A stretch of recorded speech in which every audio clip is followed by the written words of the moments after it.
देखो हर साल virtual function के जो क्वेश्चंस आते हैं ना, वो काफ़ी अच्छे वेटेज के आते हैं, काफ़ी अच्छे मार्क्स के आते हैं। 8-8 मार्क्स या 10-10 मार्क्स के भी क्वेश्चंस आते हैं। पर बात ये है कि वर्चुअल फंक्शन को जानने से पहले भी कुछ प्री रिक्विजिट्स है।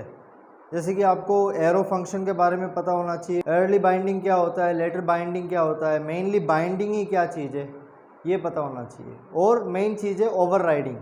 ओवरराइडिंग अगर आपको आता है, एरो फंक्शन अगर आपको आता है और अर्ली बाइंडिंग लेटर बाइंडिंग में डिफरेंस आता है, तब जाकर के आप वर्चुअल फंक्शन सीख पाओगे। तो अभी हम स्टार्ट करेंगे एरो ऑपरेटर के साथ।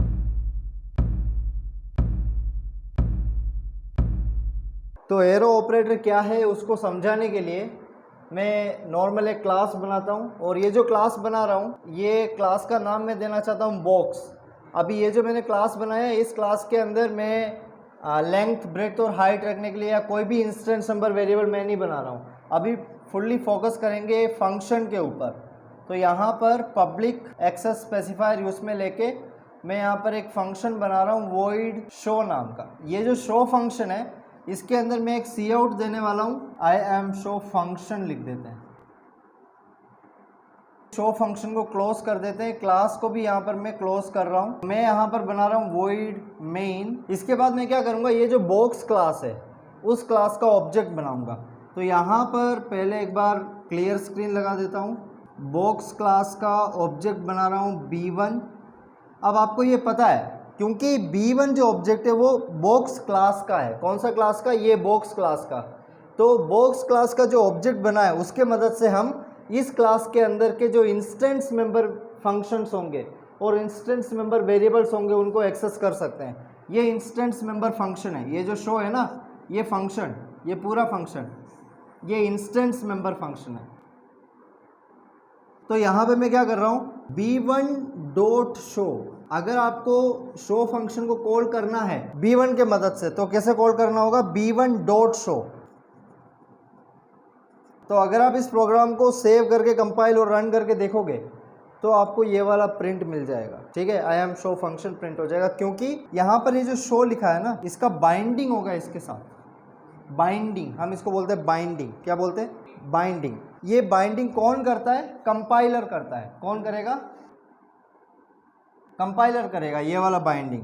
तो यहाँ पर जैसे मैंने शो लिखा, पहले तो इनका सिग्नेचर देखा जाएगा। सिग्नेचर कहो या प्रोटोटाइप कहो। शो का प्रोटोटाइप मतलब शो का स्पेलिंग के साथ मैच हो रहा है क्या? हाँ, हो रहा है। और उसके बाद उसके पैरामीटर्स चेक करेगा। यहाँ पर नॉन पैरामीटर्स, कोई भी पैरामीटर यहाँ पास नहीं किया गया है, तो ये दोनों मैच हो रहे हैं, इसलिए कंपाइलर इन दोनों को बाइंड कर देगा। क्या कर देगा? बाइंड। जब कंपाइलर बाइंड करता है तब जब प्रोग्राम एग्जीक्यूट होने जाता है ना, उस टाइम पे ये वाला लाइन के एग्जीक्यूट होने पर ये वाला शो चलता है, क्योंकि कंपाइलर ने बाइंड कर दिया। चलो ये तो बात हम अच्छे से जानते हैं। अब बाइंडिंग क्या है और अर्ली बाइंडिंग और लेटर बाइंडिंग करके भी इसमें डिफरेंस है, वो दोनों क्या चीज़ें हैं हम समझेंगे। फिलहाल इतना तो समझ में आ गया। अभी मैं क्या करने वाला हूँ, एक दूसरा वॉइड मेन बना करके आपको एक और एग्जाम्पल दूंगा। तो ध्यान से देखना। अभी थोड़ी देर के लिए यहाँ पर जो ये वाला वॉइड मेन बनाया है ना, इस वॉइड मेन को हम कमेंट में डाल देते हैं। मैं तो मिटाना चाहता हूँ, पर मिटाऊंगा तो फिर डिफरेंस नहीं समझ पाएंगे हम। अब मैं दूसरा वॉइड मेन बना रहा हूँ। हमने बेसिकली किया क्या, इस वॉइड मेन को तो पूरा हमने कमेंट में डाल दिया। पूरा कमेंट में इसको रखने के लिए यहाँ पर आप जानते होंगे फॉरवर्ड स्लैश एस्टरिस्क, और यहाँ हम क्लोज कर सकते हैं एस्टरिस्क विथ फॉरवर्ड स्लैश। तो ये पूरा अभी कमेंट में आ गया। अब मैं न्यू मेन बना रहा हूँ, एक दूसरा मेन। ठीक है, अब ये जो मेन बन रहा है इसके अंदर क्लियर स्क्रीन जैसे यहाँ लिखा है वैसे मैं लिख रहा हूँ। जैसे यहाँ पर B1 ऑब्जेक्ट बना है वैसे यहाँ पर भी मैं B1 ऑब्जेक्ट बना रहा हूँ। बॉक्स क्लास का मैं एक ऑब्जेक्ट बना रहा हूँ B1, जैसे यहाँ बना है वैसा ही। लेकिन यहाँ पर मैं एक और नया लाइन ऐड करूँगा। जो नया लाइन मैं ऐड करूँगा वो होगा पॉइंटर का। यहाँ पर मैं एक पॉइंटर बनाने वाला हूँ, और आप जानते हो C++ या C के अंदर अगर आपको पॉइंटर बनाना है तो यहाँ पर आप एस्टरिस्क सिंबल यूज में लेकर के एक वेरिएबल बनाते हो, तो इसको हम पॉइंटर कहते हैं। अब मैं क्या करने वाला हूँ, ध्यान से देखो। ये जो P पॉइंटर बनाया, पॉइंटर का काम क्या होता है? किसी वेरिएबल को पॉइंट करने का। इंटीजर टाइप का पॉइंटर बनाएंगे तो इंटीजर टाइप का वेरिएबल को पॉइंट कर सकता है। यहाँ पर बॉक्स टाइप का पॉइंटर बनाया तो बॉक्स टाइप के ऑब्जेक्ट को ये पॉइंट कर पाएगा। मेरा कहने का मतलब बॉक्स मतलब B1 जो ऑब्जेक्ट बना, ठीक है, उसके अंदर कुछ इंस्टेंस नंबर वेरिएबल्स होंगे, फिलहाल मैंने बनाए नहीं तो यहाँ भी नहीं होंगे, पर b1 ऑब्जेक्ट तो बना दिया।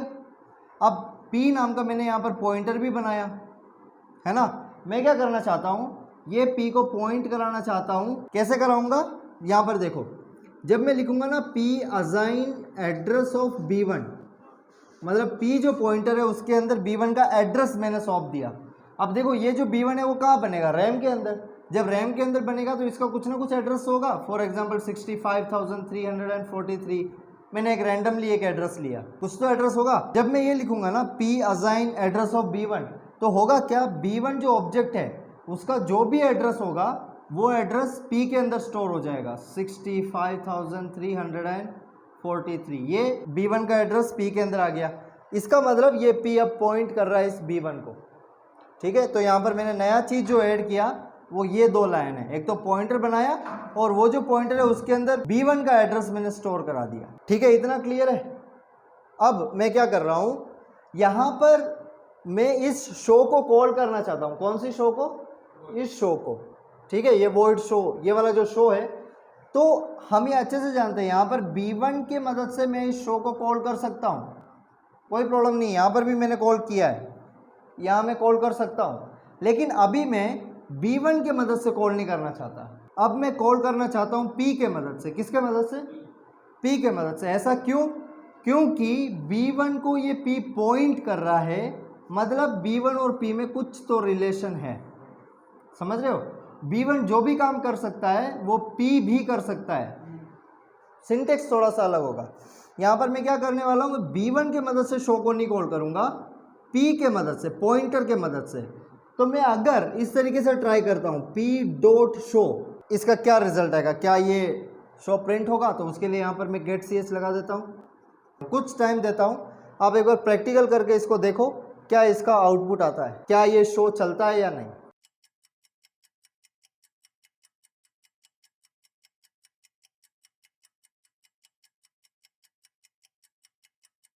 ठीक है, इसका रिजल्ट भी मैं यहीं पे बता देता हूँ। तो बेसिकली आपने प्रैक्टिकल किया तब ये देखा होगा, p डॉट शो में एरर आएगा आपको।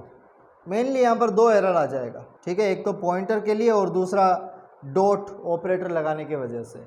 ये एरर क्यों आया, उसका जवाब ये है, यहाँ पर डॉट ऑपरेटर नहीं लगेगा। जब हम ऑब्जेक्ट के मदद से शो को कॉल कर रहे हैं तो यहाँ डॉट ऑपरेटर लगेगा, कोई प्रॉब्लम नहीं है, चलेगा ये। लेकिन जब हम पॉइंटर के मदद से शो को कॉल कर रहे हैं तो ये जो p है ना, ये ऑब्जेक्ट नहीं है, ये पॉइंटर है। ये जो p है ये पॉइंटर है, ऑब्जेक्ट b1 है। ठीक है, ये पॉइंटर होने के वजह से यहाँ आपको लगाना पड़ेगा एरो ऑपरेटर। क्या लगाना पड़ेगा, एग्जैक्टली ऐसा जैसे एरो बनता है वैसा। यहाँ पर p लिखा और यहाँ शो, थोड़ा सा मैग्नीफाई करके बता दिया, जो यहाँ पर लिखा है वही चीज़। p उसके आगे आपको आप लगाएंगे एरो ऑपरेटर। एरो ऑपरेटर, ये एरो ऑपरेटर है। उसके बाद जिस फंक्शन को आपको कॉल करना है और यहाँ सेमीकोलन उसके बाद। ठीक है, वही चीज़ यहाँ पर कर रखा है, p के बाद एरो, एरो के बाद शो, पैरेंथेसिस और सेमीकोलन। तो इस तरीके से जब आप करेंगे तो ये वाला फंक्शन चल जाएगा। एरो ऑपरेटर के बारे में इतना समझना ज़रूरी है कि किसी ऑब्जेक्ट को पॉइंट करने के लिए हमने एक पॉइंटर बना दिया और हम उस पॉइंटर के मदद से उन सभी चीज़ों को एक्सेस कर सकते हैं जो वो ऑब्जेक्ट एक्सेस कर सकता है। लेकिन सिंटेक्स थोड़ा सा डिफरेंट है। जैसे b1 एक्सेस कर सकता है शो को, लेकिन डॉट ऑपरेटर की मदद से। पॉइंटर उसको कैसे एक्सेस करेगा, एरो ऑपरेटर की मदद से। तो एरो ऑपरेटर का यही है कहानी C++ के अंदर।